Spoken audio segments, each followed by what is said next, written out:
મોરબીના હળવદ નજીક બાઇક ચાલકને લૂંટવાનો પ્રયાસ કર્યાનો આરોપ લાગ્યો।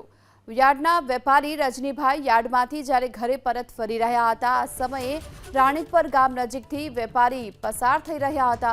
બે અજાણ્યા શખ્સ બાઇક પર આવ્યા અને આંખમાં મરચું નાખી લૂંટનો પ્રયાસ કર્યો। વેપારી આરોપ લગાવ્યો કે આ બંને શખ્સ રાણીપરના આનંદ બંગલો નજીક આંતરી અને 7 લાખ રૂપિયાની રોકડ ભરેલો થેલો લૂંટી અને ફરાર થઈ ગયા। વેપારીના આરોપને પગલે જિલ્લા પોલીસ દોડતી થઈ। આ તરફ પોલીસની ટીમે ફરિયાદ નોંધવાની તજવીજ શરૂ કરી। રાણીપર ગામ નજીકથી વેપારી પસાર થઈ રહ્યા હતા।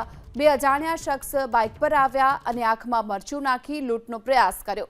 વેપારી આરોપ લગાવ્યો કે આ બંને શખ્સ રાણીપરના આનંદ બંગલો નજીક આંતરી અને 7 લાખ રૂપિયાની રોકડ ભરેલો થેલો લૂંટી અને ફરાર થઈ ગયા।